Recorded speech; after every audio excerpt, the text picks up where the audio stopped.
Olá, meu nome é Jonas, eu sou bolsista de iniciação científica da FUNCAP. O tema do projeto da Bolsa é integração e otimização de tecnologias emergentes em redes de comunicações modernas.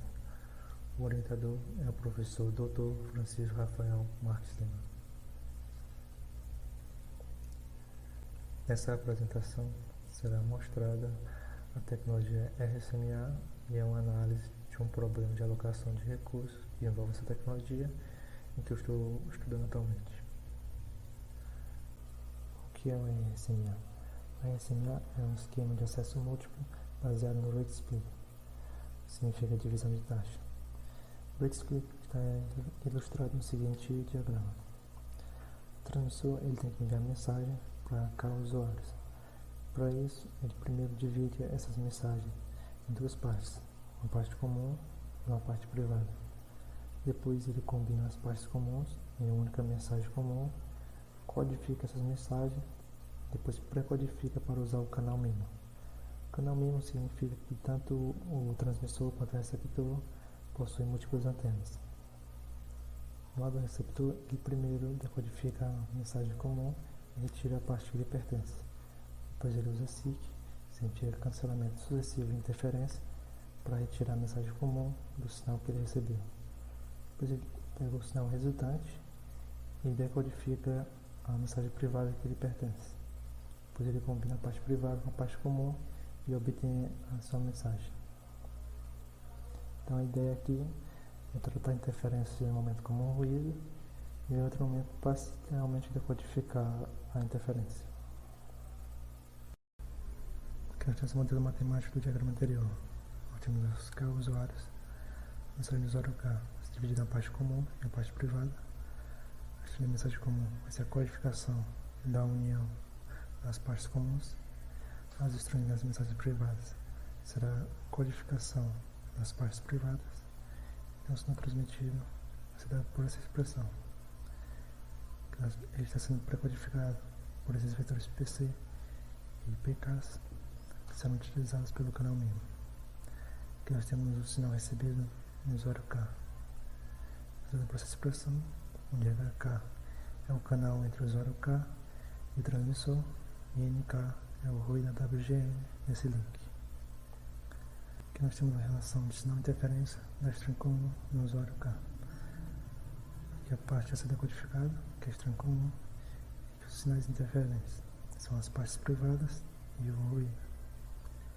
Aqui nós temos a relação de sinal interferência da string privada no usuário K. A parte a ser decodificada, essa string privada no usuário K, vai sofrer interferência das demais strings privadas e do ruído. A string comum não interfere aqui, pois ela foi removida pelo SIC.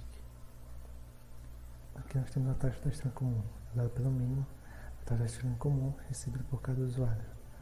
O mínimo que está sendo utilizado, pois todos os usuários devem receber a mensagem comum. E aqui foi usada a função capacidade de Shannon para calcular a taxa. A taxa da mensagem privada no usuário K vai ser dada por essa expressão, utilizando também a função capacidade de Shannon. Baseado nesse modelo matemático, nós podemos construir problemas de alocação. Um problema comum é maximizar a ação rate com instrumento de potência máxima. Esse artigo é referenciado em 1. Nós temos o estudo do caso com 2 usuários do modelo anterior. Do ponto de vista de complexidade, o algoritmo é bem simples e no final a gente só necessita maximizar a fração da potência total alocada para as partes privadas. As demais variáveis são determinadas por expressões algébricas. Porém, essa solução só funciona para o caso de 2 usuários. Então, nós modelamos um novo problema de alocação para usar essa solução para mais usuários. O problema de alocação formulado foi o seguinte: nós temos J usuários e N recursos ortogonais. E o objetivo é associar um par de usuários para cada recurso de tal forma que ele maximize o sum rate. E cada usuário requer uma taxa mínima dada por QJ. A potência máxima por recurso vai ser dada por P e a taxa do usuário J no par JK no recurso N vai ser dado por RJKN. Essa expressão vai ser dada pela solução do artigo mencionado. Aqui nós temos a forma matemática do problema de alocação formulada. Aqui nós temos as variáveis indicadoras x, p1, p2, pn, que indica se o par p1, p2 está utilizando o recurso N. Assim, a maximização do sum rate vai ser dada pela essa expressão. A gente faz o somatório em todos os recursos, em todos os pares possíveis, e é dado por esse conjunto P que está descrito aqui em cima. E a gente soma a taxa do usuário 1 e do usuário 2 nesse par. E está sujeito a duas restrições. Essa primeira restrição aqui embaixo, ela indica que para cada recurso a gente só vai escolher um par. E essa segunda restrição aqui embaixo indica que a taxa do usuário J tem que ser maior ou igual à taxa mínima. E a taxa do usuário J vai ser por essa expressão aqui. Vai ser a soma em todos os recursos e em todos os pares que contém o usuário J. Ele soma a taxa de cada um deles. Esse problema ele é classificado como BILP, binário, inteiro e linear. A complexidade da solução ótima desse tipo de problema é exponencial e é muito custoso para um transmissor. Porém, nós podemos utilizar essa solução para caracterizar o problema. Para caracterizar a solução ótima, foram coletadas 100 amostras com canais distribuídos através da distribuição complexo normal. Aqui nós temos a CDF sum rate, potência igual a 1000, número de recursos igual a 6 e QoS igual a 25. Isso quer dizer que a taxa requisada pelos usuários foi amostrada de maneira uniforme no intervalo de 0 a 25. Aqui as curvas azul é a CDF para J igual a 4, vermelho J igual a 6 e amarelo J igual a 8. Nós podemos ver que o sum rate ele aumenta com o número de usuários. Isso é esperado, pois com o aumento do número de usuários aumenta-se a ortogonalidade do sistema.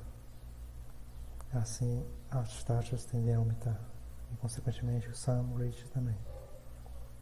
Aqui nós temos a CDF da taxa de rejeição.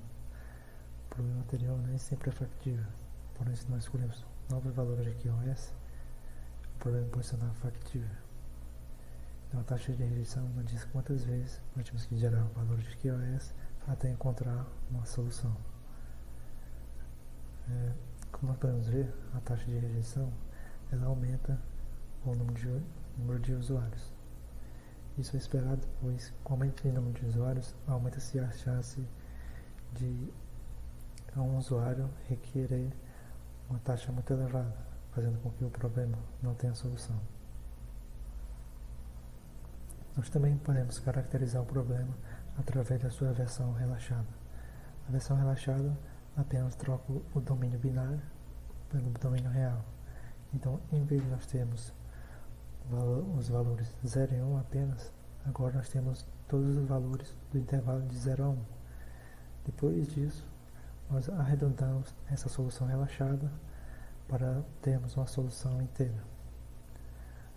A princípio, essa solução nem sempre vai ser factível, porém nós podemos comparar ela com a solução ótima e ver quão errada ela está. Aqui nós temos a CTF, número de pares diferente da solução ótima, utilizando a solução relaxada. E aqui nós temos a média desses valores, J igual a 4, 6, 8 e 10. Analisando esses valores, percebemos que não há muitos pares errados, em média. Então, isso serve como base para a construção de uma heurística. E a heurística é a seguinte: dado um conjunto de pares infactível, a gente vai tentar melhorar ele trocando um par por outro que contenha o usuário com maior discrepância entre a taxa recebida e a taxa mínima requerida. A gente vai aplicar uma restrição de que os usuários envolvidos nessa troca recebam a taxa mínima. E a gente repete essa operação até encontrar uma solução viável.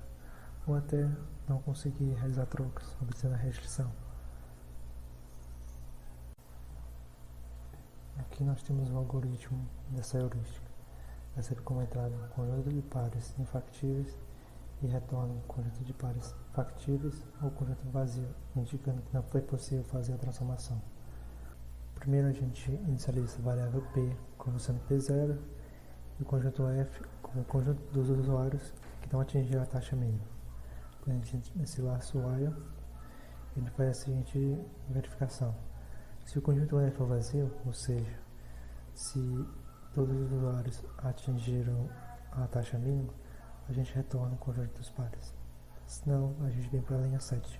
A gente define J como o usuário que teve a maior diferença entre o que ele requereu e o que ele recebeu. Depois, na linha 8, a gente inicializa a variável N, a variável K. Na linha 9, a gente inicializa a variável sigma R. E aqui na linha 10 até a linha 19, a gente está fazendo uma busca por uma troca de pares que melhore o usuário J e os demais usuários envolvidos. E além disso, como critério de desempate, essa troca deve maximizar a soma das taxas dos usuários que foram trocados. Depois a gente vem para a linha 20 e verifica se foi possível encontrar a troca satisfazendo os critérios. Se foi possível, a gente realiza a troca e atualiza o conjunto F. Se não foi possível, a gente remove o usuário J do conjunto F, a fim de tentar novamente com outro usuário. Porém, se após a remoção do usuário J, o conjunto F se tornar vazio, isso quer dizer que esse algoritmo não conseguiu achar uma solução. Então ele retorna o conjunto vazio.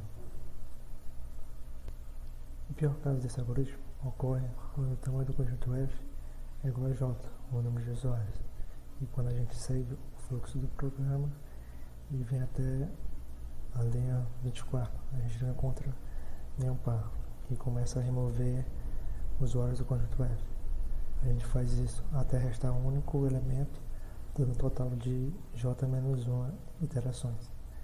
Então na iteração de número J, a gente volta a seguir o fluxo do programa e encontra um par, atualizando o conjunto F. Agora esse conjunto F, no pior caso, ele vai ter o tamanho J menos 1. Então, seguindo de novo a mesma lógica, no pior caso, agora a gente vai ter J menos 1 interações. E no próximo par, J menos 2. E assim sucessivamente. Fazendo a soma de J mais J menos 1 mais J menos 2 até chegar em 1, a gente vai ter J mod de J ao quadrado. Então esse laço while, no pior caso, executa mod de J ao quadrado. E dentro desse laço while, a função que domina é esse laço for. Ele executa n vezes, que a busca na linha 12 executa j vezes. Então esse laço for é O de nj. Então, juntando O de nj com O de j ao quadrado, a gente tem que esse algoritmo, no pior caso, vai ser O de nj ao cubo. Para caracterizar a heurística, foram coletadas 100 amostras e plotadas a CDF da Sun Rate e da taxa de rejeição. Comparando esses valores com os valores da solução ótima, a gente obteve duas conclusões. A CDF da Sun Rate para a heurística e para a solução ótima são praticamente as mesmas. Portanto, a diferença entre soluções ótimas e subótimas é relativamente pequena. A taxa de factibilidade pode ser calculada através da razão entre a média das taxas de rejeição, ótimo para a heurística. Para j igual a 4, essa taxa é 1, para j igual a 6, 0,27, para j igual a 8, 0,58. Então essas foram as conclusões atuais. A gente conseguiu construir uma heurística com complexidade O de nj ao cubo e com a taxa mínima de factibilidade de 58%. Os valores que foram mostrados. Também mostramos que a taxa de factibilidade é dependente do número de usuários E com outros testes a gente mostrou que a taxa de factibilidade aumenta com o número de recursos. Obrigado por assistir esse vídeo.